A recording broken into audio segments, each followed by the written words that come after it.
3, 2, 1.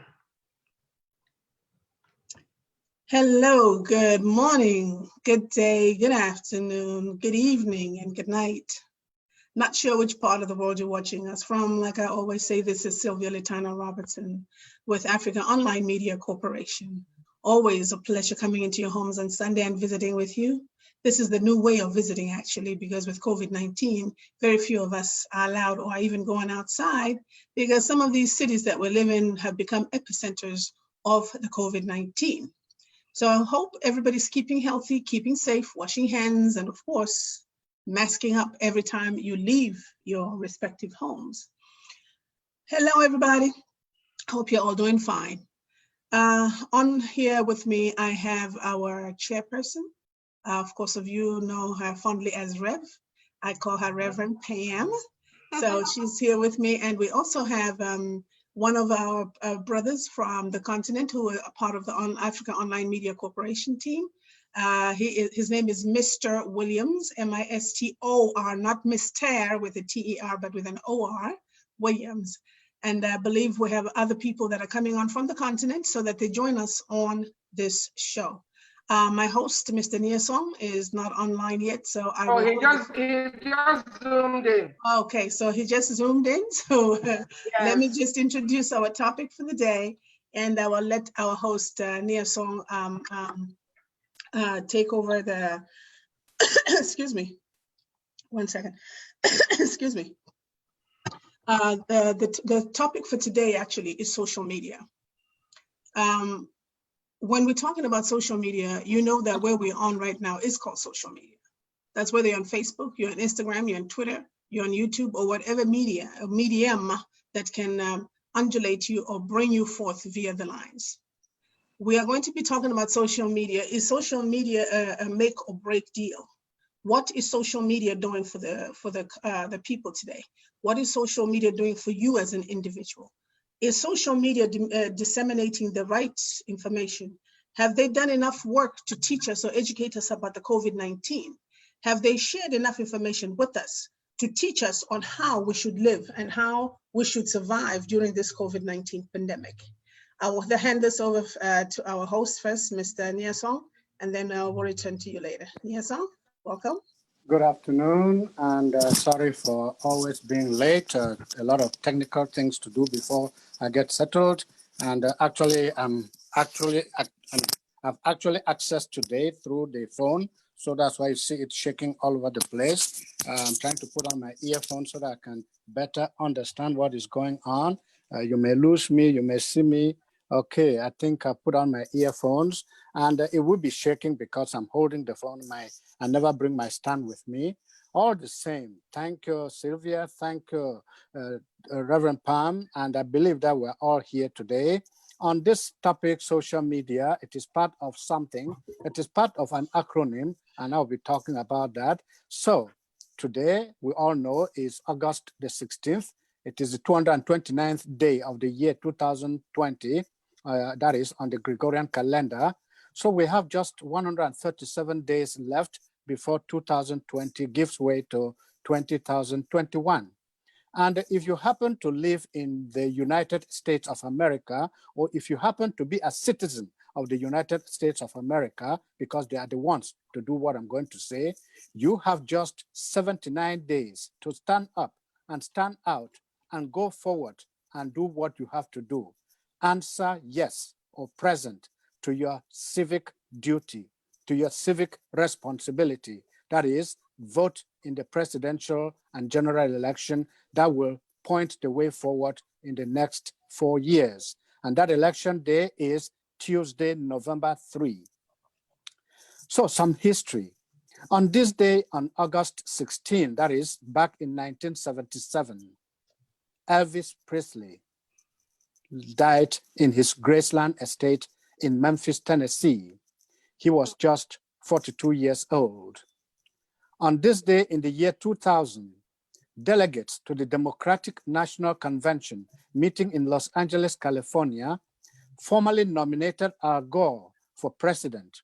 Unfortunately, COVID-19 is this year and precisely next week, turning that convention many years later into a virtual, that is, online activity. We all know that former Vice President Joe Biden and running mate Kamala Harris are expected to accept their party's nomination during the event, which will hold, as I said, next week. On this day in 2018, that is just 2 years ago, Aretha Franklin, the Queen of Soul, born in 1942, passed on. She had been among many, and she had done a lot for many, and among many songs that she sang, she reminded men in the 1967 song to make her, and of course through her to all other women, feel like natural women, because she sang, because she met you. When she met you, she visualized that you were going to be the key to her life. Have you been a key to a woman's life? You better be, man, because it is a complete world when there is a woman in your life and when you are in a woman's life and you make her feel like a natural woman. So enough of history, and on now to the topic we proposed last Sunday, meant for discussion this Sunday. As I said at the beginning, when Sylvia introduced the topic, I said it is part of an acronym. Yes, social media is part of the stew. Stew? Uh-oh, I smell the kitchen here. Oh no, you are wrong, because that stew is neither a noun nor an adjective, neither a spicy dish nor a condiment. It is just an in-house Africa Online Media Corporation coinage. Stew denotes social media and communication, technology and telecommunication, electricity and energy, and water. STTEW. Conceived 4 years ago, the acronym has been visited each year since, with the aim being to shine the light on the different components of that acronym. As the COVID-19 pandemic sows havoc, devastates communities and countries, one thing comes to mind. Are the social media, as Sylvia said, are they friends?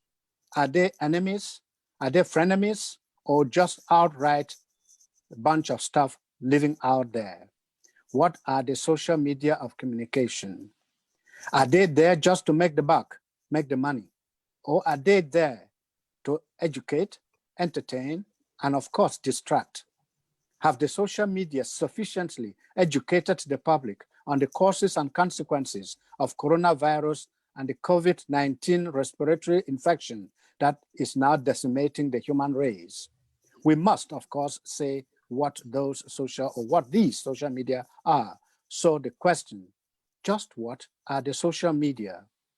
Experts tell us that social media are standalone built-in applications that ease communication between individuals and given audiences, or between organizations and the entire human population. They are front and center of every human activity today. And in this age of coronavirus and COVID-19, now more than ever before, they are supposed to ease communication between the teaching and learning processes from the classroom to the laptop, computer to similar gadgets.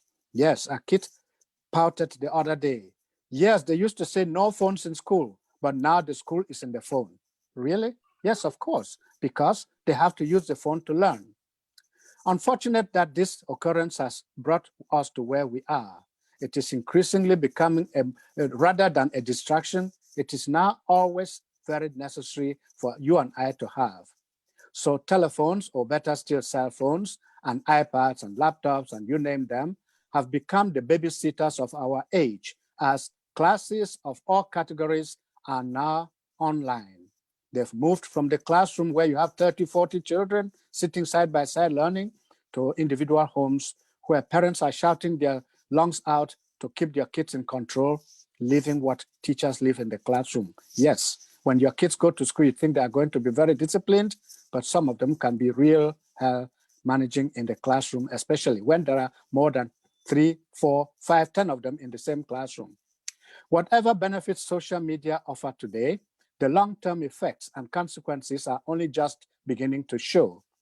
Well, don't blame me if I say this, bigger and more obese people, a loss of traditional behaviors as people copycat and or just adapt ways, not theirs. As I gathered from some inspirational speaker, as I research on this topic, social media, the future is no longer our own if we do not create it. As that speaker put it, your future is not a miracle or a mystery. It is a harvest of choices you make today. So are we making the right choices? Are the social media helping us invest in the right direction, doing the right thing to better understand, to better serve each other, and to better overcome the challenges we face? We must not let social media deceive us. We must make right choices and work for the future we deserve, not the future some robot tells us through social media. Social media, yes, friends, frenemies, or outright enemies. It is you and I that are going to say on this program and on this discussion this afternoon. Sylvia, I toss the ball back to you. Thank you very much. Yes, indeed. Are they friends or frenemies? That's a very good question. I just want to share a story that I got about maybe 3-4 minutes before our program started, where somebody on social media posted, and I'll read it. I want to quote and read what they sent me, and then I'll tell you why I'm sharing it. They sent me a video of a robot with the alleged King of Bahrain. They say King of Bahrain arrives in Dubai with his robot bodyguard. Talk about the fourth industrial revolution. It can speak 6 languages. It can rescue him, literally carry him from mobs. It can physically fight, can shoot. It is armed with an electric taser and undisclosed 360-degree camera system, secondary to a set of infrared cameras, 3 hidden machine guns with enough ammunition to fight 1,050 men, and a laser-guided machine gun. It also carries the king's medication and water. It costs about $7.4 million. As soon as I sent this to my kids, normally everything that I receive, a lot of times, almost 99.99%, I send it to my kids because I know that my kids love the social media. My daughter sends back and says, fact check. This video is not of King Bahrain arriving in Dubai with his robot bodyguard. So I mean, it's amazing how, like we said, media can make or break you. If my daughter hadn't fact checked what I sent to her, I'd have spread it to so many people and I'd have been sharing the wrong information, because I assumed that the person or the persons that shared it with me had done their fact checking and are sure that what they've sent me is what it is. Now, come to find out, this robot was being displayed at a certain exhibition, and everybody took pictures and videos with it, and of course, everybody made a video of themselves being with it. So look at this. If I had come online right now and talked about this, guess what? 1 million and something people would have gotten wrong information from me, and of course, they would also be sharing the same information. So I think we spoke about this a while ago again, where we said, before we share such pertinent information with our friends, our families, and our people online and at the world at large, we need to fact check ourselves. Reverend Pam? Yes, that video, thank you so much. That video was just shared on our family forum, and you saw me looking down. I was actually typing, responding to the video, saying that it is fake. It's not the King of Bahrain. And just a slight correction, but Mr. is actually here in North Carolina. He's not on the continent. He's sorry. Africa's brain bank management team. And but Mr. You are healed. He was not feeling well, but he said he will be on the show. He was very blessed last time, But anyway, I just want to welcome everybody officially. Madam Ambassador, you are very welcome. I see you're muted. iPhone has been struggling to connect. Thank you. That may be our CFO. We definitely need her because we need to hear about the money part of this Operation Borehole. I am so excited about this social media topic. I want to focus on how we can use social media to solve Africa's problems. There are good things about social media, but there are a lot of bad things. And this fake news is a problem. People just forwarding stuff. I always tell people, you don't have to forward it, please. even if you think, the information is life-saving, why must you be the one to forward it? You think you are the only person that knows how to hit the forward button? Most people are on more than one forum. There are some people that just forward tons of stuff, and me personally, I don't have time to be deleting. There was one day it took me 2 hours to just purge my WhatsApp, so I had to just block certain people and get off some. I'm just on about maybe 5 WhatsApp group, and they're all related to either ministry or charity. So please, you don't have to forward stuff, please. And even when the truth comes out, the people that were forwarding the false information don't go back to forward the correct information, and that is a problem. But let's focus our energy on how. Anias, and you need to move your devices because you're zooming in on another device, and it's gonna be echoing. It did echo. Let's focus on how we can use social media to solve Africa's problems. Right now, our current cardinal project is Operation Borehole 55. We are promoting this event primarily through social media. We also have it on our website, but WhatsApp, Facebook, YouTube, those are the primary channels of distributions and promotions. So social media, it's a very good vehicle. We just need to be able to discern, right from wrong. So I don't know where Niasong is, but I'm going to hand back over to you, Madam President, and we have Brother Misto, we have Ambassador Lisa, and I think again, once Sister Solange is done logging in, I'll let you guys know. Over to you, Sister Sylvia. Yeah, I can see her struggling coming in. It keeps saying connecting. Yes. Madam Ambassador, welcome, and Brother Mr. welcome. We're talking about social media today, and we would want you to also chime in and give us your view or your take on social media. Is it a frenemy or is it a friend? Mr. Williams. Yes, social media is both a noun and a verb. It is a tool and a weapon. So some of the things that we talk about with social media can be pluses. We can expand knowledge, we can share knowledge and things like that. Again, we can share the wrong information and the wrong type of knowledge. We talk about Facebook and the major platforms and things like that, but there are platforms on the continent that are specific to some countries in Africa. I know that there is an app called Skilled Africans, which has about 1.5 million persons who have skill within the African continent on its app platform, similar to LinkedIn. Reaching out and connecting to platforms that are indigenous to the continent may also be very helpful in broadening the message regarding social media. Can social media be a useful tool in expanding the Operation Borehole 55? Yes. It has to be strategic, obviously. It has to be well defined within the countries that are going to be specified for the projects. There are forums.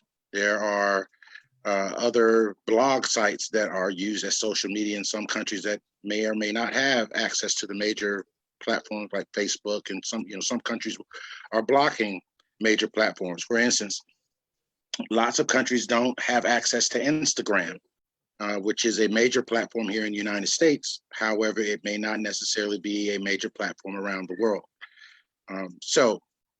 From my perspective, I think that it is also very helpful to look at what social media platforms are useful in the particular countries within Africa, and then expand that message and having a strategic image and platform on those websites or apps and services in those countries. Brilliant, brilliant, brilliant. Yes, that is very, very positive and very true with most of the statements that you have made. Because right now on the African continent, as much as we would love for them also to immerse themselves at 10,000% in order to be in communication with us, one thing we have to realize is that their internet is very expensive. It's absolutely outrageous. There's in Zambia, there's what they call bundles. I'm not sure if the rest of Africa is the same, but when I went to Nigeria, there's certain, how you call it, little programs that they have that you put into your phone, just like I think America used to do it before. If you recall, when Sprint started with the AT&Ts and the T-Mobiles and everybody else, you could only call after 7 when it was free, if I remember correctly. Then before 7, it would eat up a lot of your data, it would eat up a lot of your minutes, it would eat up a lot of everything, and then by come Friday, your whole thing is finished. You have to wait until you get another loading. So with looking to see how last time our chairperson was talking about how the Africa Online, there's not Africa Online Media, but there's another company called Africa, I think it's AOL or something like that. No, Africa Online. Yeah. It's Africa Online? Okay, Africa Online, I'm sorry. Africa Online, they're also an internet company. We want to see how they can help the Africans. We want to see how they can help the African children to get an affordable internet connection, which does not drain them. I will use Reverend Pam's words from the last time where she was saying, if it's a choice for a mother to buy food, to buy one chicken with that $2 or is it $1.5 that the son or the daughter wants to use for school, of course, naturally, as a mother being a provider, she will use that money to buy that food or that chicken. So what is it that we can do? How can we help these children? Because social media now, excuse me, is the way to go, is the way to communicate. And like Niasong said when he began, the social media is now the classroom. The social media is now the conference room. The social media is now the boardroom. The social media is now our living room, bedroom, and so forth.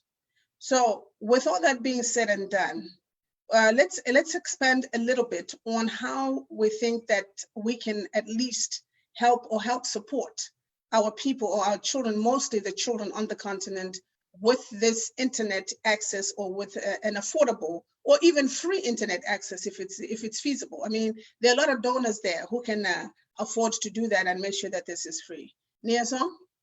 Yeah, thank you. And Mr. Thank you, welcome to the program. I appreciate what you said because that is what the social media are and they're supposed to be doing. But unfortunately, we have many more robots out there than real persons because there is a lot of things going on that should not be going on. People just tamper with other people's networks and platforms and so on. And before you realize it, you have been defaced, you have been defamed, you have been criminalized and so on and so forth, just because somebody sitting in their basement, as somebody said in 2016, sitting down in their 400-pound person sitting in their basement, just thought that they could do what they like and fool you and I to do what we should not do. So apart from the fact that they are there, the fact remains with us, users, to be very careful, to know what is genuine and what is not, to know what is true and what is not, to know what is good news and what is fake news. Because, of course, for the past 4 years, 5 years, we have lived the age of fake news. People believe that when they say the king of Bahrain or whatever has come with a $7.5 million or billion-dollar gadget to protect him, we buy it as truth. That is not true. We have to verify our information. In my day as a broadcast journalist, we never carried a story on the air without fact checking. Even if it came from the presidency of the republic, which was the summit of the country, we always verify from other sources, is this true that the president has left the country for another city or for another country because he wants a cool séjour, that is a short relief stay in some other country. We always verify it. But today, you cook anything, you serve it, and people are eating it without knowing the harm it is going to do to them physically and psychologically. So it is really, really, really sad that we have this going on. Reverend Pam, before I ask you a question, you need to unmute the ambassador. See, she's still muted. I don't know if it is she to unmute or you to unmute her. That's fine. Yeah, I just unmuted her. Yeah. Okay, thank you. Yes. So now you can welcome her and we toss the questions. I did already, but I don't mind welcoming her again. She's on fire. She's done more videos than anybody. So let's hear from her. Yes. Madam Ambassador, I prefer that you tell us how we can use social media to solve the water problem in Africa. Oh, I wish I had an answer for that. an answer for that. You know, when I'm there, I observe a lot. And I've been trying to discover how can we help, especially the children, have that advantage for tablets and internet. You know, like if the parents have the advantage internet, they certainly don't have the money for their children all to have tablets and be using time. And yes, I was in Nigeria, and it's the same thing in Kenya and Uganda. You have to buy that data. You have to buy that data pack, and even to download a picture, you know, uses up so many megabytes of your time. So I've learned to stop sending pictures and videos and all those unnecessary things because it eats into their little bit of money that they already have. But no, at this current time, I have no answer. Okay. I'm there, I pay for the internet so that I can have access to it. So then everybody has some free access, some internet. Thank you, Madam Ambassador. And I want to laugh a little bit. So we have the king of African comedy online. But Ashe, you are very welcome. I need you to unmute yourself. Tell all our viewers and all African people in both English and Yoruba about the water project and why they should support it, Operation Borehole 55. You know, I need you to unmute yourself. I see Professor Agrippa is also on. Yes, he is. He just came on. Also unmute himself. I know. We're gonna get to him. Shay, can you unmute yourself, please? And there's another person on the iPhone. I think it's the CFO. Oh, okay. iPhone is not connected. Shay, we need you to unmute. We can't hear you. Unmute yourself. Okay, yeah, she just did. Okay. It's tricky. All right. I don't know if everybody can hear me. We can hear you. We can see your corona beards. We can see your corona beards. I've never seen you with beards. Go ahead. Good afternoon, good evening, good morning, everyone, forever you're calling in. I'm so sorry. I'm actually hosting. That's why I had to move from the room. I was hosting a Zoom birthday party. You know how we are making money now. This is Corona visited out to the house. So I just want to say I'm very much on board. And growing up in Africa, growing up born and raised in Africa, our experiences are different.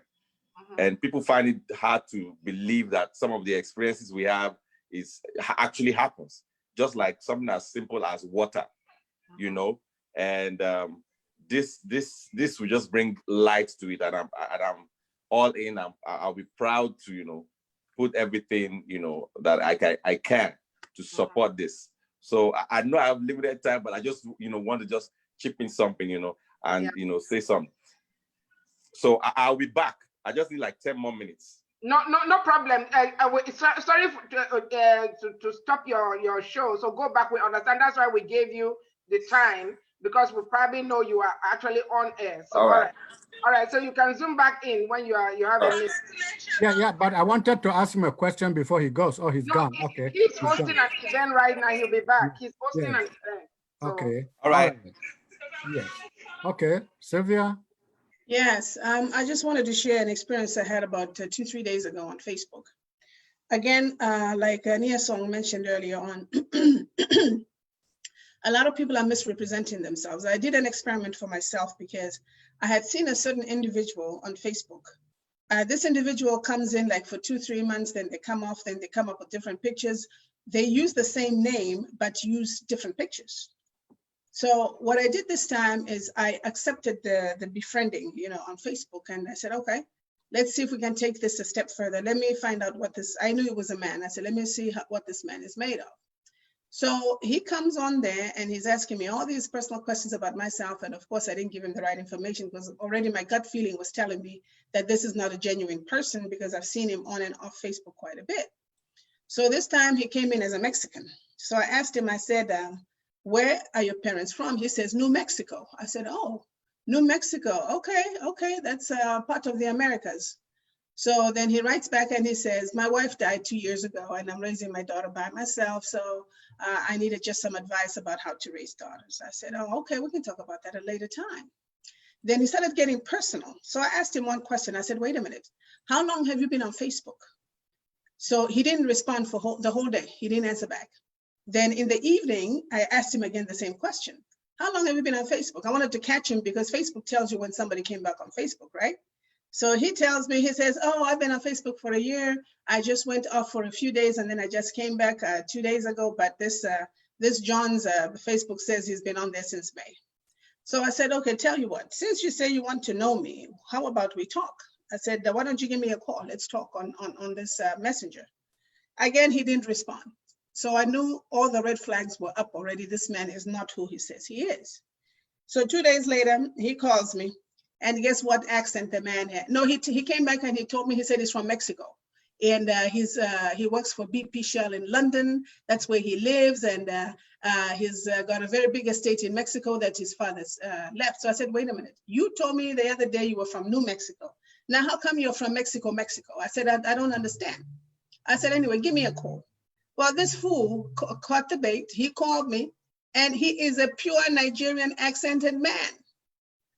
I said, wait a minute, did you not say you were from Mexico? Yeah, I'm from Mexico. And he's trying to put up an accent. I said, no, that's not how Mexicans speak. Anyway, I'm reporting you to Facebook because this is fraud. You've been probably defrauding so many other women before, but I don't fall for nonsense like that.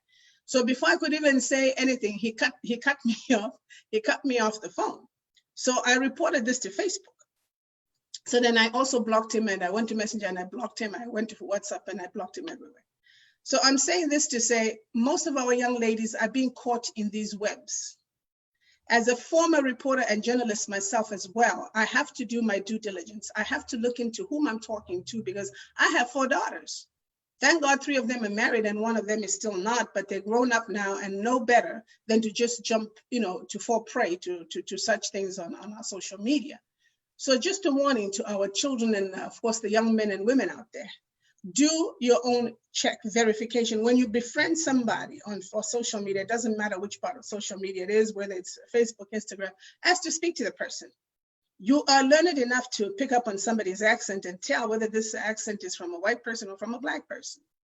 A person cannot come with a heavy, I don't know, and you say they're Mexican. You understand? There are certain ways that a person speaks when they're from a certain area that one can pick up. So be careful with the social media. This is how some of you are being wooed into going on to these blind dates. You go there, they kidnap you, all sorts of wrong things happen to you because you go based upon what you have discussed on Facebook, yet you have not made a verification. So social media can make or break you. Be careful. Yes, sir? Yes, we have to be very careful because if we are not, we'll fall prey to things that we're not destined for. And that being said, yes, the social media are very good, useful tools. Unfortunately, we, the human beings who create evil, have decided to not use it the right way. Because if we used it the right way, we will provide fact-based information which will help every person to grow rather than destroy them. See what that person was going to do to you. If you are giving your personal information, you never know what will end up happening to you. Same warning we should issue to our children. The children are now using the social media for learning purposes because of COVID-19. Everything now is online, and you never can tell what your child is up to watching on that laptop or on that gadget he's holding, Chromebooks that are issued. Luckily, my school district issues Chromebooks, but they are controlled by the central service, and the children cannot go on just any website for just anything. So whatever we do, we as parents, we as grown-ups should be able to guide our children to know what they are doing, what sites they are visiting, and what information they are collecting. Because it's not enough to say, yes, the president said it. It's not enough to say, yes, my father said it. It could be false.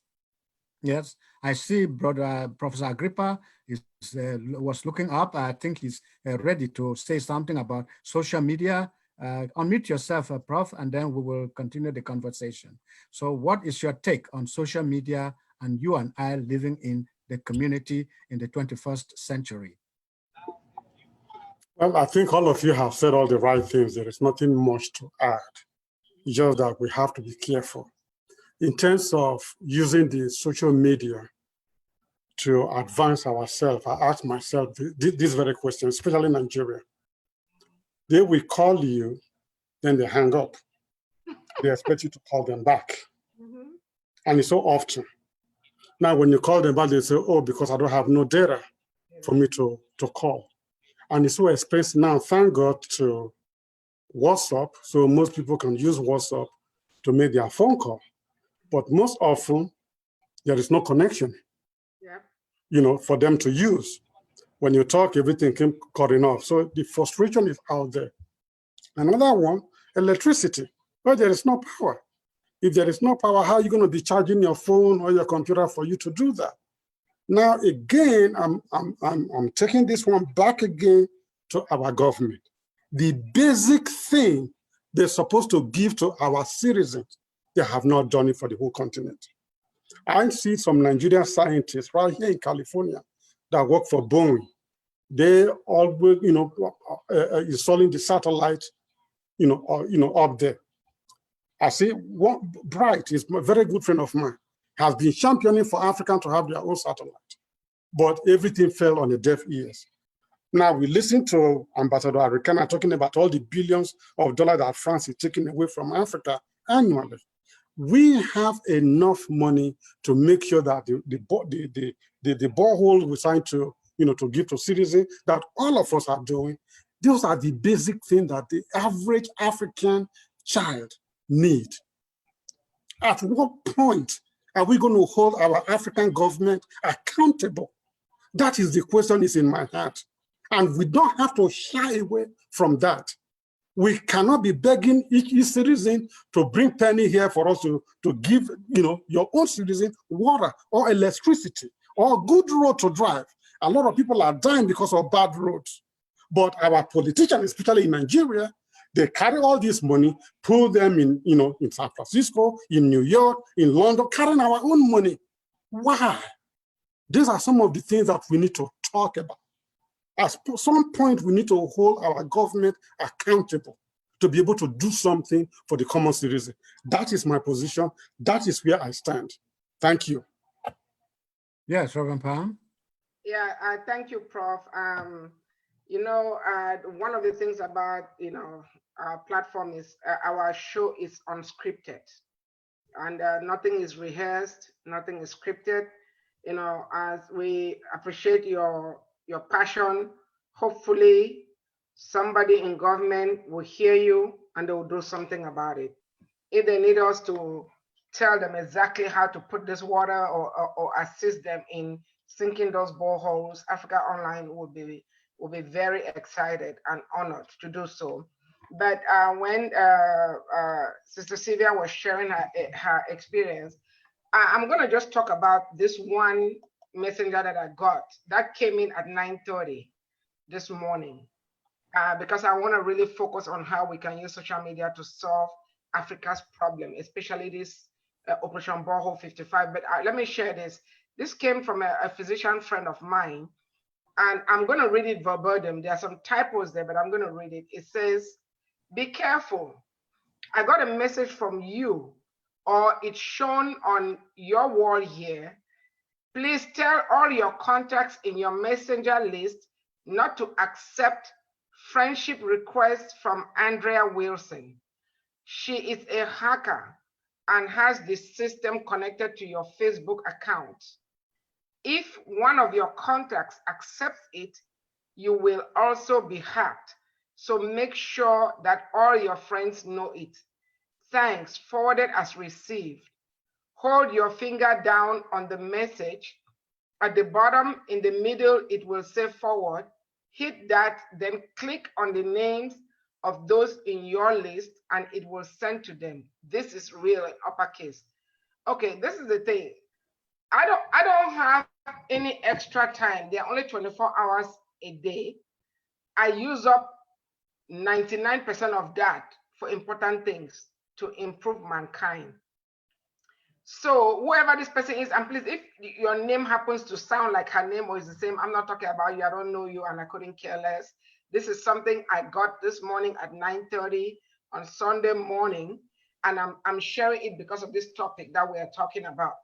So everybody, there's nobody who has not been affected by social media. Nobody. And this is the thing, some of these people, when they put out stuff, it looks so real that you cannot even, You know, these people have gotten so good at, doctoring images, pictures, videos, and they look so real. So I want to encourage everybody, before you hit send, vet that information, verify it, and make sure you don't destroy anybody's life. Yesterday, I was on in a Zoom call, and a nurse practitioner, a psychiatric nurse practitioner who happens to be my sister-in-law, was talking about the damages that all this misinformation, especially on social media, does to people, not just children, even adults and older adults. You know, especially in this environment, a lot of people are going to depression. Do you want to be responsible for somebody dying or committing suicide or developing some kind of panic attacks because of your fingers or because of sending stuff, inaccurate stuff on social media? Be careful. They hurt. They can break or build. So let's use social media to build human beings.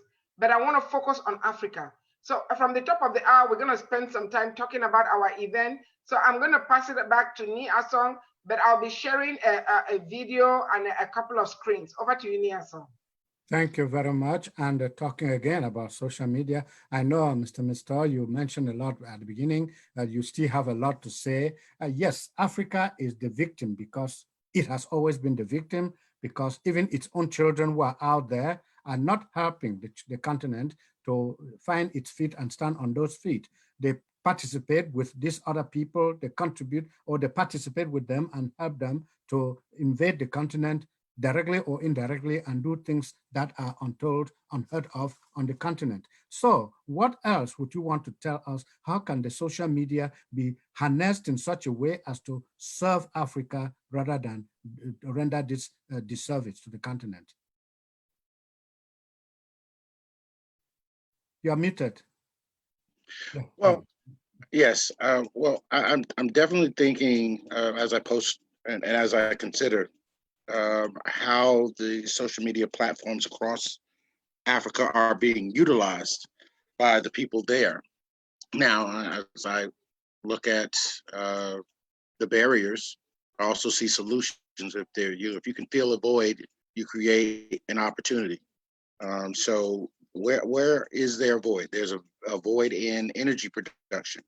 There's a void in the scientific expansion of Wi-Fi and broadband across the continent. I was watching a BBC documentary about a community in Africa, and I want to say it was in Zambia. I could be wrong. It's Zambia, Tanzania, that created its own Wi-Fi network within its community. If one can do it, multiple can do it. And maybe there's a possibility wherein we utilize or harness that infrastructure of independent Wi-Fi networks across vast areas to create a larger connectivity in certain areas.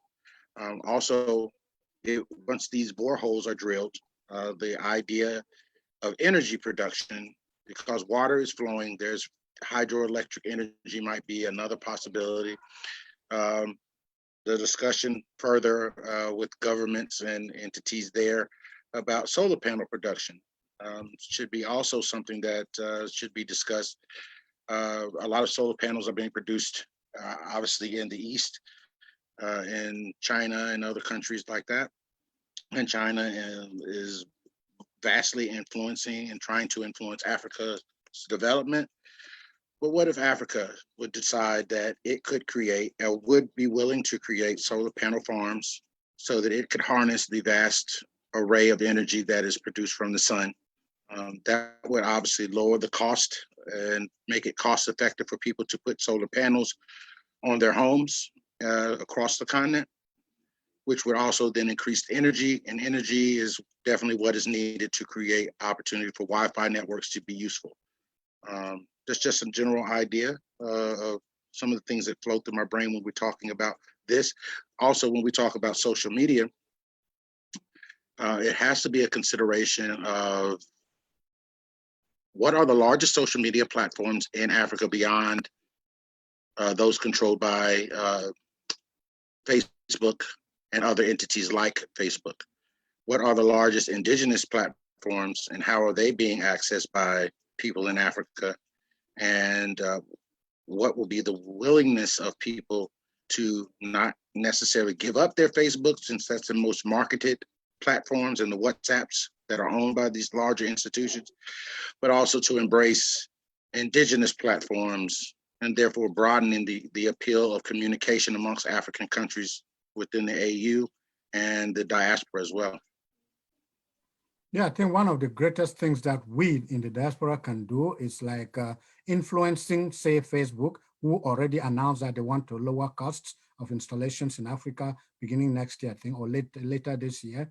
But I believe that we can, from the outside, influence these big corporations that take their installations to Africa to lower the cost, because the lower the cost, the more the users will, the higher the number of users. But if they keep the prices high up there, and then of course, people will not be able to have the access. And of course, we know that on the continent on the other side, whereas we are trying to get these companies to lower their costs, governments are also a stumbling block, because when the company comes and they want to install something, there is that minister or that director who is stretching a hand further than ought to go, because he wants that hand to be rubbed with something, to be greased, so that he gets a percentage of the contract for the installation. It raises the cost to the consumer, who is your brother and sister back in the village. So we have to conscientize our people, our ministers, our members of government, to know that if they let the companies do the installations at cheaper rates, more people will benefit than imposing these taxes on them or asking for bribes. And of course, the contract ends up either being poorly done or not done at all. So we can influence the companies out here and influence our governments, encourage our people to think of the people first before themselves. Well, I hope we can do that. So, Sylvia, you've been quiet for a while. Yes, talking about influencing governments, you're very right. Most of our African countries, unfortunately, are so corrupt. Take electricity, take water, take internet, whatever you take there, for sure, they'll ask you for an envelope. And those envelopes that they ask you for are not cheap either. The minimum they'll ask you for is $200,000. You give me $200,000 and I'll be able to hook you up with VP or with minister this, minister that, or whoever. When you don't produce what they ask you for, guess what? You're named a fraud. They say you're a fraud because you don't want to grease their hands. Now, we always blame our leaders, the presidents, and whatever they are, prime ministers of our countries. But what most of us don't realize is the government is ran from beneath the president. We have permanent secretaries who are the actual backbones of most of our African governments, depending on what type of a government you have. Those PSs are the ones who sign most of the contracts. Those PSs are the ones who know most of the deals and contracts that come into their ministries or into their countries. These permanent secretaries, as you can tell from their title, permanent PS, or like they call them, they're there for life. They're there for life. So no matter how many times you change your president, so long as the PSs are there, rooted in their bad habits, in their bad ways of corruption and whatever is going on, it's not going to change. It's like I have a body, right? I haven't washed myself, but yet I'm changing my dress, I'm changing my hat, I'm changing my hair. The stench is still the same. You are still going to tell me to say you smell. But even though I look different on the outside because I'm just changing my clothes, but I'm not actually washing my body, we got to wash out all those the people that have started this corruption nonsense. Otherwise, Africa will be stagnant for life. We have these millennia now, our children and our grandchildren, and I don't know, 50,000 generations from now. This is your time to start making that change. With us, your parents, we will help in any way, fashion, or form that we can. Because these governments have to start taking a different step or a different stand, working for their people. These are servants of the people. You are community leaders. You are voted into your seats by the people, for the people, and of the people. That's one thing these government officials forget. So with that being said, we can talk until we're blue in the faces. A lot of change has to start from the bottom going up. Remember, The president too has his advisors. If he has corrupt advisors, guess what? He's going to be advising wrong too, because they're supposed to be his eyes and his ears as well to tell him in which direction the country or the nation is going. We have so many African countries without water. I mean, so many remote areas without water. Even some of the cities don't have water. I've been to several African countries so far. I'm not going to mention them, but I have been there. There's no electricity. I go to one state capital in one African country, and during the day it's all beautiful. You can see everything, but at night you see little blobs like that, like a little light emanating from a window where there's a candle or there's a lantern, but there's no electricity. There's no lights on the street. There's no nothing.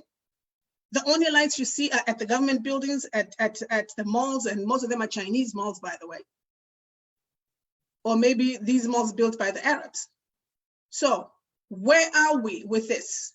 This social media needs to get into the grounding of some of our African countries and start exposing. Hopefully they don't kill them, because most of these African countries pretend and they say they have freedom of speech when they do not. You talk about the truth, they put you in jail. You talk about the truth, you get missing, in 2 days they won't find you. Social media, let's wake up. Let's start reporting the things that are pertinent to our communities and our developments, and especially on the continent. Let's start exposing the wrongs. Let's start exposing the things that we are not happy with, so that we can effect a change in one form or another. I'm not saying you go out and stand on Mount Ararat and start shouting on top of your voice to say your president is fake or this one is fake. No, I'm just saying, let's do it the best way, with respect, of course. Let's report the bads so that we see how even us as a diaspora can come together with our brothers and sisters and figure out a way how we can solve these issues that you have so eloquently put out there, my brother Nyesom and my brother Mistor, about what is required for us to amalgamate or to bring ourselves together to get a better Africa for ourselves tomorrow. Nyesom? Well, Africa Online Media Corporation is already doing it. We've been talking about these things. We've been raising awareness on the various issues affecting Africa. The problem is, who is listening? If somebody is listening, what action is he or she taking? What line of thought is that person following? Has anybody been able to change a mindset in their immediate community, in their immediate workplace, to say, okay, we're doing it this way, let's try this way, because this way has not worked, let's try this other way. Has anybody changed their mindset on the continent? We have to find out, we have to follow up. But even if they are not doing it, we have to continue to hit the pot, continue to hit the nail until it really gets in place. I realize that some African countries are beginning to wake up, but then the people on top are still so powerful that they're not ready to let go. I think of Mali, where protests have been going on for the past 3 months for the president to resign because he is no longer useful to the country, but he won't go. He's still sitting there waiting for glory to come, glory that he has not provided for 20 years. I see the other guy in Chad. He got himself crowned field marshal the other day. Why do you have to eternalize in power and give yourself the trappings of power that you do not deserve? What battles, what wars did he win? Boko Haram is still harassing his country and he takes the title of field marshal. Are you going now to defeat Boko Haram with the title of field marshal? Why not do the basic things? Satisfy the people, root out the criminals and punish them accordingly without being vindictive. So our leaders have to know what hurts the people and what helps the people to grow. A change of mindset is absolutely necessary on the continent. Ambassador, Your Excellency, unmute yourself, yes, please. Yes, thank you. Yes, we've been laboring and hitting the presidents and prime ministers on the head. You have been, you've worked with some of them, and you know better how we can get them. Listen, I'm a woman of prayer first and foremost. So Amen. as I sit here in my prayer corner, I'm here every day with my flags. Wow. I got my globe, I'm laying hands, and the scripture tells us to pray for those in leadership. Yes. So until we begin to pray for leadership, and I thank you, Sylvia, for your comment, because, you know, we pray amiss a lot of times because we don't know what we're praying for. We want leadership to change, but what leadership? So she just told me something I didn't know about permanent secretaries. I watch a lot of TV, and the Lord speaks to me through a lot of TV. So just this week, I watched the governor and Nigerian prince. And I saw how the corruption and the bribery by just three, what they call the big three, these were three chiefs who were controlling the president or the government or the governor of this particular state in Nigeria. And a woman who was the deputy governor became the governor because they killed. I watched it. It was very good. It was very interesting as well, but I heard no mention of permanent secretaries. So now I understand that I have to pray for permanent secretaries at work as well. But the Lord gave me this word. He said transitional leadership about 2 months ago. So I've been praying for all of Africa for transitional leadership to come in. And another thing is, we, like he was saying, we not only do we attack from the bottom up, but we start with these children. If we begin to teach them how to build and to have care and concern for their community, they'll grow up and they'll grow into positions of leadership with that mindset already in place. At my library in Nigeria, I started the STEM program last year. When I went in December, I took Legos and I introduced the Lego STEM program, which teaches science, technology, engineering, and math through their play. So now these children will now grow up with a mindset of engineering. I give them a set of bricks and say, here, make something out of these, and then explain to me what you made and what its purpose is. So now these children are now beginning to think outside of the box. And this is where it's going to start. We may not be able to do anything about those that are in leadership already, but we can begin to attract the children and begin to teach and train them so that when they grow up, they will grow up with a different mindset than those that are already in power. Excellent. Oh, has anybody else saw The Boy Who's Harnessed the Wind? Yes, I actually met him in person. We gave him an award last year at the United Nations. Oh, wonderful. Okay. I watched the movie, and the award was, I think he got 2 awards that day in New York last year. So yes, I've met him. You're muted. Yeah, so here's another example of a child who had an ideal to bring energy to his country or to his village that had nothing to do with the government and everything to do with just wanting to see change happen for his people. And I loved it. Beautiful. You're absolutely right. Ingenuity actually is one of the best things that the Lord has given in a lot of people, but we just don't know how to go about it. Look at the way, like he's talking about the boy who harnessed the wind, how he went about using a bicycle. He sits there and serving, like the STEM program. He was an engineer by birth, with his birthright. He was born an engineer without him knowing that he was an engineer. When he sees the bicycle going and he sees electricity being generated, it rang a bell in him. And this is how he started, what he did. And look how famous and how big he has become.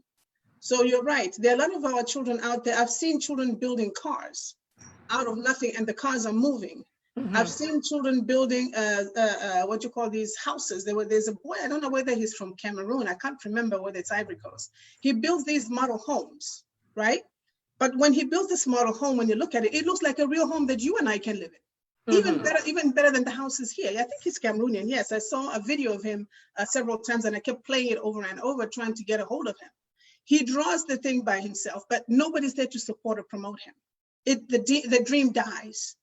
You see what I'm saying? The dream dies. But if we had a way or a system, especially us as diasporians, when we see things like that happen, if we jump on them, see how we can harness them, see how we can, at least nurture them, or even support, giving them $50 a month, or is it $100 a month? It's not going to kill us. It will develop and improve this child. And we're talking about social media. Right now, we talk with ourselves, on social media every day.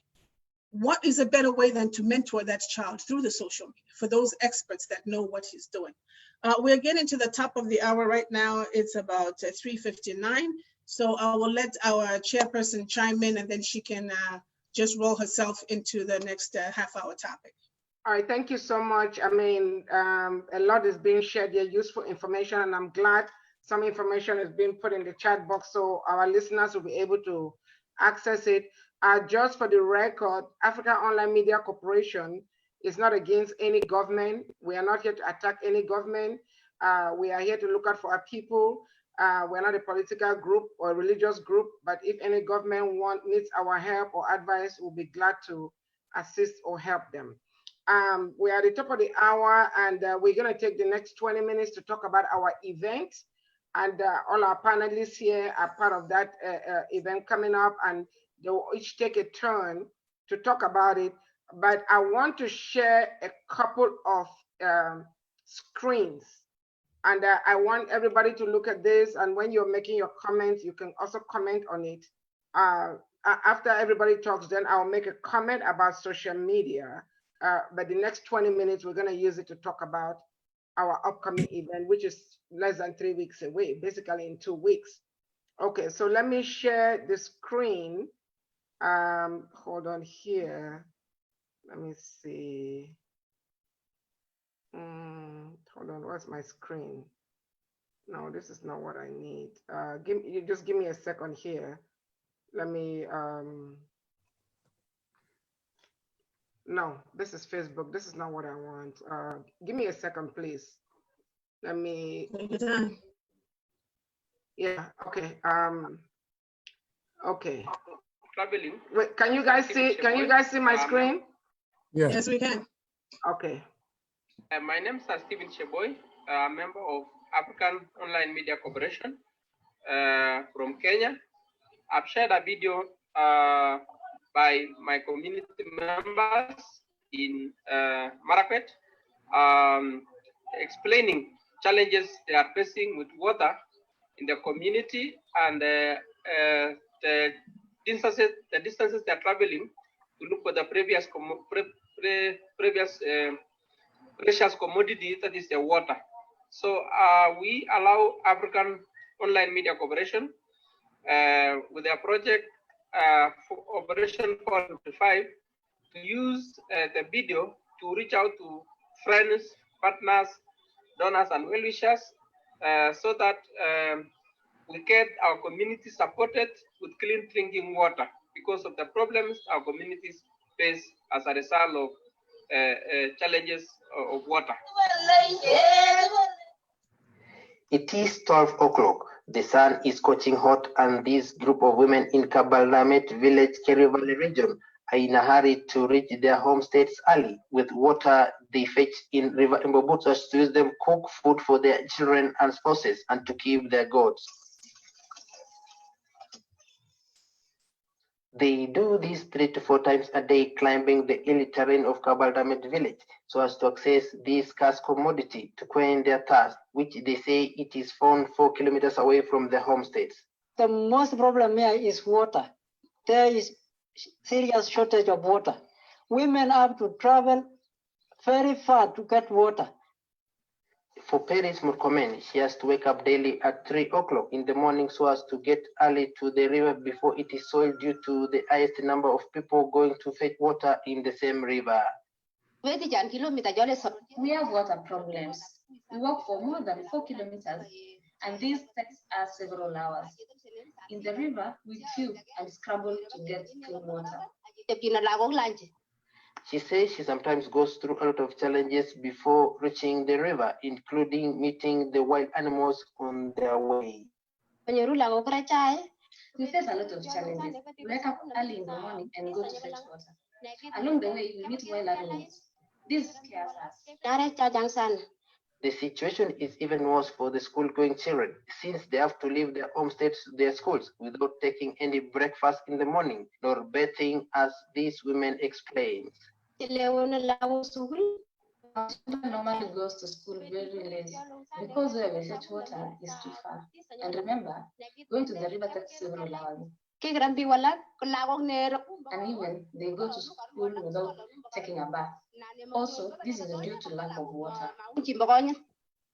Due to the consumption of raw water from the river, diarrheal diseases are rampant in the area. Sabina Kirotich says her family have always fallen ill due to waterborne diseases. We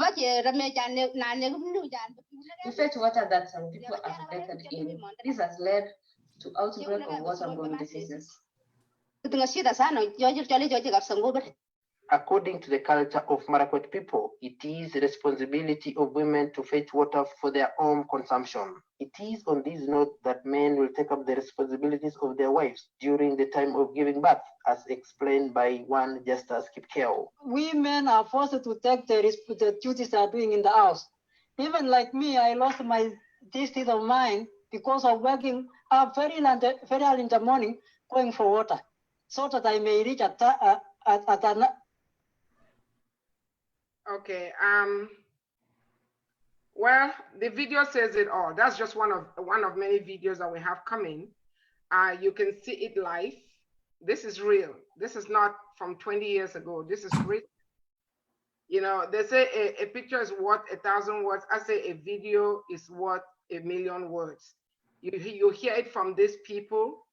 I don't want to talk too much about that video. I am going to come back, but I want to hand over to Madam President, and I'll put up a screen when she's talking about the donation.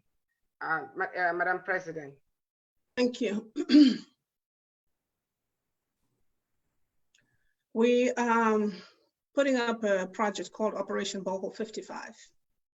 Operation Borehole 55, the number 55 at the end of operation signifies the 55 African countries on the continent of Africa. We are here to solicit for your participation, your help, your donation, your contribution towards this fundraiser. There's millions and millions and millions of videos like the one you saw right now, really heart-wrenching. It really kills my heart when I see that. Put yourself in their position, or your children, put your children in the other children's position. You can't go to school without, when we leave from home here, you take a nice shower, you take it for granted, brush your teeth, have breakfast, and you're out, you're gone. But the kids spend 2 hours just collecting water. So our people out there, please reach out to us. Go to our website at www.onlinetv.org. www.africaonlinetv.org. Come again? www.africaonlinetv.org. Right here on the flyer. Oh, that's what I thought I said. What did I say? No, I don't want to repeat what you said. But All right, sorry. AfricaOnlineTV.org. We have several levels of sponsorship. If you want to sponsor, if you can't afford a sponsorship, we're still taking donations. Either way, money is money. We need it to come in. We have the bronze, which starts at $250, where your company, or if you are an individual, will be featured on our website for 1 year. Then we have the $1,000, which will be deemed the silver. Under the silver, you will also get a 1 year on our a 1 year visibility on our website. And then you will also get what was that? A mention? No, 30 seconds. It's on the screen. Look at my 30 screen. seconds? Oh, I'm sorry. 30 seconds. Oh, yes, I see it. Okay. You also get a 30-second ad during the event. In other words, if ABC company gives us $1,000, we will mention you, and we will probably talk a little bit about you or who you are. Then we have a 2.5. That's the goal. That's $2,500. You get everything that the silver gets. Then you also get a oh man, these are so light. I can't even read them, Madam Chair. Actually, your voice is breaking. That's fine. Let them just go to our website. Your audio is breaking. I don't know why. Just send them to our website. Okay, hold on. Let me see. Hold on. Let me check something here. My audio. 1 second. Let me mute and then check something. Okay, I'm gonna stop this so you can go ahead and talk. That's fine. They can go to our website. We can't hear you. You're muted. You're muted. Is it better now? Yes. Okay. I don't know what happened. I saw the thing was going like that. The little logo thing. Anyway, as we were saying, we are looking for your sponsorship and for your support, so that we can start putting these boreholes in the areas, the most remotest areas of Africa, especially where they have medical facilities such as clinics or some semblance of a hospital. A lot of people, I believe, asked me and were saying, how do we know which countries are going to be eligible for this donation? I mean, this project to get a borehole done in this community or the society.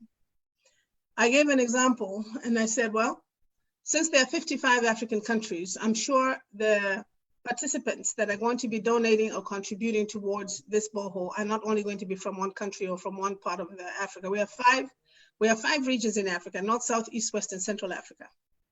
So if everybody participates, trust me, we can get at least one borehole in each of the 5 regions of Africa. The way the country or the countries will be selected is via computer. If we get enough or sufficient money to put up 5 boreholes, guess what? Each region in the 5 regions of Africa is going to get 1 borehole. Meaning, let's say we go to the SADC nations, that is the southern part of Africa.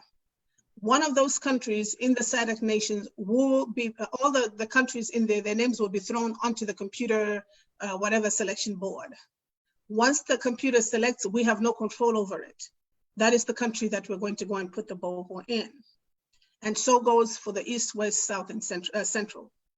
So don't feel like when you contribute and the borehole is not, because you're from Cameroon and it's not coming to Cameroon, or you're from Zambia and it's not coming from Zambia, that there's anything wrong. No, there's nothing. We're the same people.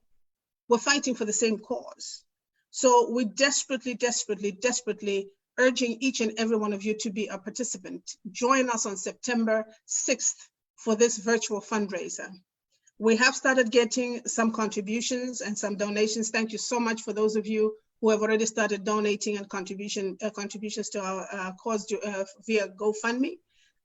Go to our website, as we mentioned earlier on, so that you can go and donate or contribute or even sponsor from one of those gold, silver, platinum medals that we just talked about. This is one for all of us, that we need to hold hands, at least for a change, for a good cause, so that those children back home can concentrate on going to school, and the parents as well can concentrate on being parents by being there for their children. Yes, sir? Thank you very much. Opération Borehole 55 approvisionner l'Afrique en eau potable. L'eau, c'est la vie. Donc, Africa Online Media Corporation organise le 6 septembre prochain un collecte de fonds. On vous demande, on vous prie de bien vouloir contribuer, de bien vouloir participer, à donner de l'argent pour qu'on puisse mettre les points d'eau potable dans les 55 pays d'Afrique. Ça va être un grand événement. Ça demande notre participation massive parce que l'eau, c'est la vie. L'eau donne la vie. Et Africa Online Media Corporation vous prie de bien vouloir participer le 6 septembre à partir de midi, heure universelle, pour qu'on puisse avoir de l'argent pour construire ce point d'eau portable dans les 55 pays d'Afrique. Merci beaucoup, and thank you all very much. Water is life. We need to do it because we've seen. We saw that video. You see people, ladies, women, climbing hills to go fetch water. It happens in almost every African country. There's no African country that has potable, drinkable water everywhere in the villages and in the cities. So we are appealing to you to join us on September 6th to do this for the continent. That is all we can do. That is the best we can do. And of course, each borehole will have to be powered by solar energy. So we are working towards that, and we're praying you to do your best. Please don't let yourself be left behind. We need every penny, we need every dollar, we need every pound. Thank you very much. And Chairperson, over to you. Thank you. I would like to call on Brother Mister. We're going to take turns. I will call on Brother Mister, and then we'll go to Ambassador, Brother Agrippa, then Dr. Ogoji. We are talking about the event now, so we have about maybe 6 minutes. So if everybody can take just a minute each to talk about this Operation Borehole 55 and why people should donate. Brother Mister. Well, quite simply, donating is your opportunity to do more than what you've done before. the opportunity to share something of a legacy with others, providing water, which is a basic human right. Every person on the planet Earth should have access to clean water. If you live here in the States, we often do take it for granted that we can go to the tap, turn it on, and water will flow. There are countries around the world, within Africa as a whole, that are suffering for the lack of water, which has an immediate impact on the lives of others, has an immediate impact on how children grow, how mothers live, how fathers live, and how we go about our day-to-day operations and living. This operation, Borehole 55, is an opportunity for each citizen around the world to provide drinking water, to provide life, and to provide opportunity. Thank you. Thank you, Ambassador. Yes, again, as I said, water is life. Thank you, Mr. Water is life, and it is necessary. It is it's a very important commodity, and we must do all that we can to help bring water to our mamas and our children on the continent who do not have access to the same basic rights that we have in the States. I'm very excited about this project, and I say we should all be making commercials. All our commercials should be out already, because people who know me will most likely give. But if you send a video of me to your friends, they don't know me, so people are more likely to give to people that they know. So let's all get our commercials out there. Let's start bombarding social media for what it's, and let's make it our friend, and let's get everybody on board with donating, so that we have a very nice sum of money even before we get to the fundraiser. Thank you. Thank you, Madam Ambassador. Brother Agrippa, and then Dr. Ogoji.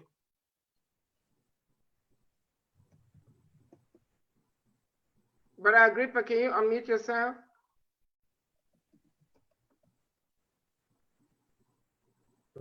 All right. I said, I thank all of you very much, and I watched the video that you just showed. It reminded me of when I was young. We used to carry those buckets, going to the well to fetch water. And sometimes the elderly people who live alone don't have the strength, don't have the will to go fetch the water. And we used to go over there, fetch them water. And the same thing is still happening till today. It was 2011, I was able to go back to the village that I left in 1972. The very place that the well was that we used to fetch water, they put a pipeline in there so people were, turning it on and still carry it to their home. The difference is that it was not a well that we use a bucket to draw the water from the well, but now it's a tap. And I was very happy, for them. And now from Nigeria to Kenya, all the things that we watched, the problem is the same all over the continent. And I remember during the apartheid, I know how much billions of dollars Nigeria spent for the apartheid. I remember how much money Nigeria spent for the war in Sierra Leone, for the war in Liberia. Nigeria have been forefront. I'm saying this to say that I'm not bashing any government, but in America here, the citizen can come up with initiative like this and then the government will support. I'm hoping that somebody's out there listening, that yes, the African Online Media Corporation have now taken a challenge that has been ignored for years. Water is life. If you deny your people water, you're actually sending them to their grave. So every citizen out there listening, especially my Nigerian friends, who have the ability to throw money during the party, wedding party, naming ceremony, please support this initiative for the continent. It does not take a genius, to know that water is life. I don't care whether your money goes to Sudan or you go to South Africa or you go to another part of, out of the country. We are all one, as Sylvia has said. So I'm urging every Nigerian out there to support this initiative. Thank you very much. Thank you. Dr. Ogoji, your thoughts on the water, why people should give it, and then you can comment on how we can use social media to solve Africa's problem. After you, I'll talk, then I'll hand back over to the anchors. Dr. Goji, can you unmute yourself, please? Yeah, can you guys hear me? We can hear you and we can see you with your heart. Thank you. Well, for me, water is health, and health is life. So without water, there is a lot of diseases. Children will die before they make it to age of 5. One of the most leading killer of children in Africa is diarrhea diseases.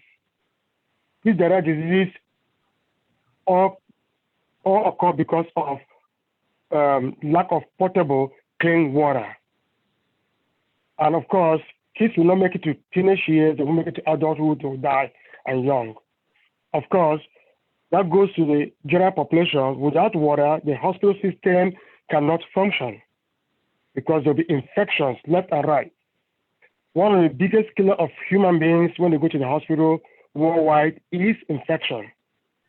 Even infection in America is a big thing in the hospital system where they have water. You can imagine what infection is doing in Africa. You must have heard about a lot of women dying from unsafe abortion, unsafe backyard surgery. It's all because of infection. Without water, you cannot sanitize your equipment, you cannot keep the hospital clean, you cannot keep the food clean. Of course, given the temperature of Africa, we are in a very high tropical climate with high temperature. Dehydration is always there. So year-round, Africa is like summer in this part of the world. You can imagine how much water people drink during summer to stay hydrated and stay healthy. But that is a standard in Africa. So if there's no potable water to drink, people tend to drink dirty water or they go without having enough water. Of course, that leads to illness and death. So no wonder why the life expectancy in Africa as a whole is less than 60 years age. Why most developed countries is 79, 80, 82. So the difference between 60 and 80 is over 20 years. That's because of water. So if you can donate, please donate. It's a very important event. We are all here to help one another. Africa was one country until Europe, the white man came and divided into so many small countries. So it doesn't matter. We Africans are one. Let's donate and help this cause. That's my take on this.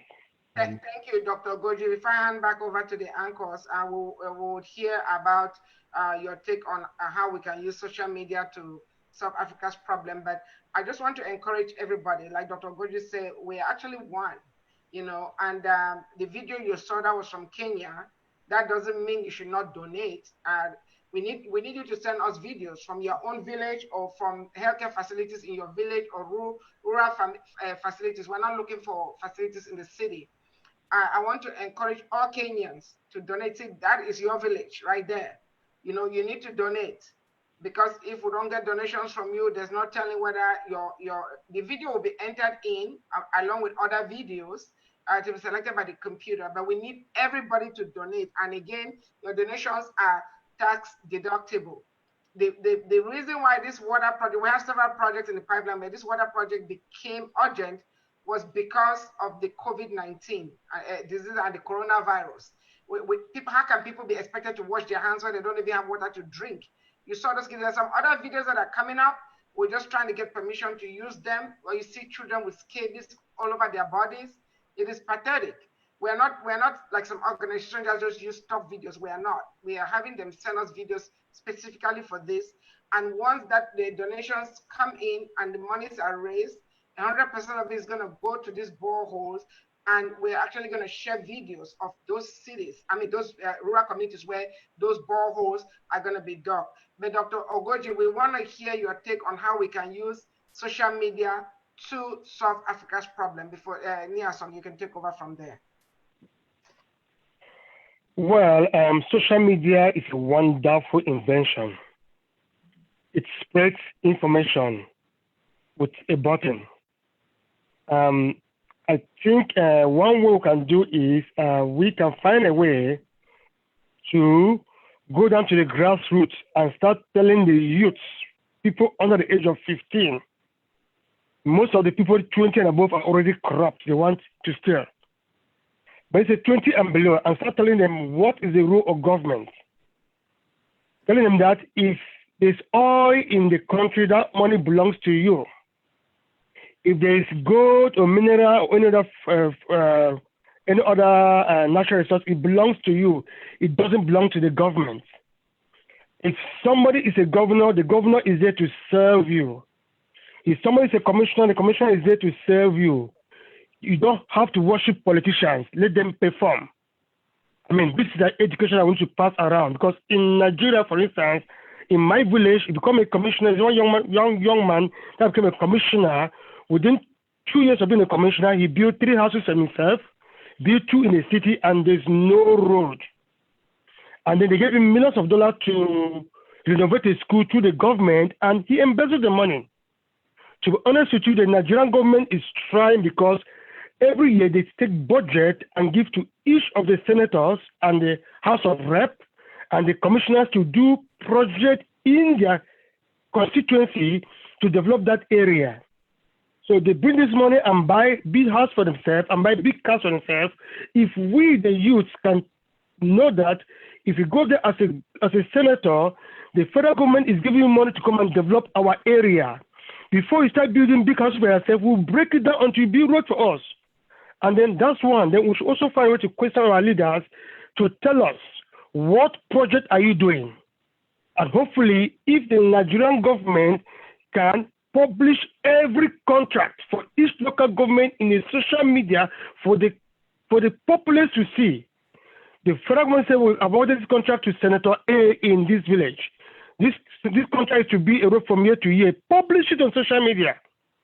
Then let us, the people who live in that environment, ask our leader, where is the money? This will stop.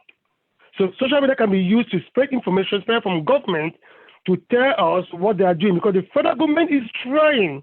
They bring out that money, they give it to the governor steal it, they give it to the senator, they steal it. So government can keep his hands clean by telling the people, no, I've awarded this contract to this person, hold him responsible, things will stop. Thank you so much, Dr. Ogoji. We have 3 minutes running. So we'll start with Her Excellency, the Ambassador. Please, your last word on social media and developing Africa. Please. Social media, let's use it. Despite what other people are doing with it, let us make sure that what we're doing with social media is the right thing, that we are spreading the good news, that we are spreading accurate news, that we are fact checking before we press that forward button. And as Reverend Pam said, be filling up people's mailboxes with junk and unnecessary things that I do have to spend all day sometime just dumping things from my phone, because my phone is full with videos and all kinds of things. So we, as the men and women of integrity, we are going to begin to use social media for what its benefit is to us. And we're going to use it the right way. If we do right, then others will do right, and they'll follow behind us. Thank you, Mr. Please, your last word. Yes, I'd like to thank everybody who's a part of this process and project. I know that it is not a one-time project. It is an ongoing project that is meant to benefit millions of lives in Africa. So I'm proud to be a part of this project, proud to be a part of the team. And water is life, so let's support life in all ways. Thank you. Professor Agrippa, thank you, brother. Thank you. Professor Agrippa, your turn now. Unmute yourself, please. I just want to encourage all of you on this platform not to be discouraged. You are doing a fantastic job. And I think out of all the leaders we have in Africa, only one person might be listening to us to make sure that we do the right thing for our citizens. So let's continue. Let's keep the energy on. Thank you. Okay, Sylvia, over to you.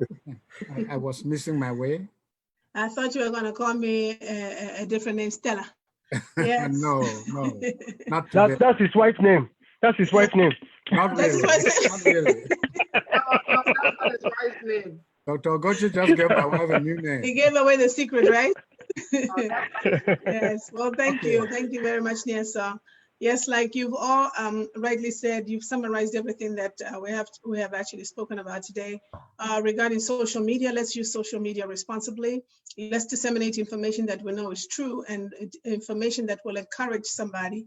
And like Reverend Pam said, don't send out things that will depress somebody or push somebody to committing suicide, because that's not right, that's not fair. Regarding our water Operation Borehole 55, we still urge each and every one of you to please come through.